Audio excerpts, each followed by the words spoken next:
Kamakailan oras alas 7 ng gabi ay naganap ang binibining Colegial of 2011 sa Central Luzon State University, Science City of Muñoz, Nueva Ecija na pinangungunahan ng Psychological Society.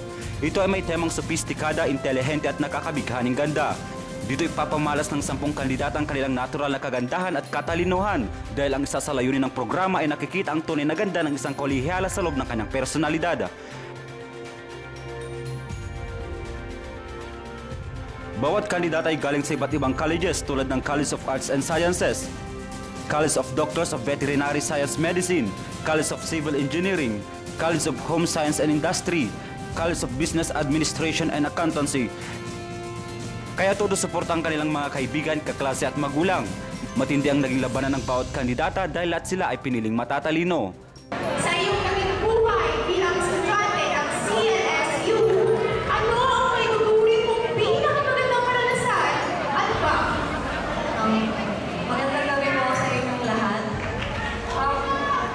Maging isang estudyante po ng CLSU ay napakaganda ng karanasan. Alam niyo po kung bakit? Dahil ito po yung isa sa mga state university dito sa Nueva Ecija na iginagalang ko.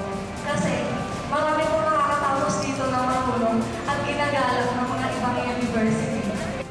Mahigpit rin ang palatuntunan ng budget na ito dahil bawal ang makeup para makita ang tunay at natural na ganda ng isang Pilipiniana.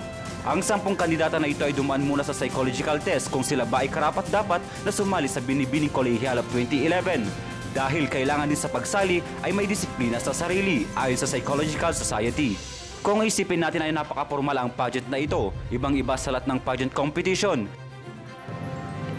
Kaya naman hanggang sa pagtatapos nito ay naging maganda, tagumpay at masaya naman ang naging pagtatapos ng binibining Colegial of 2011.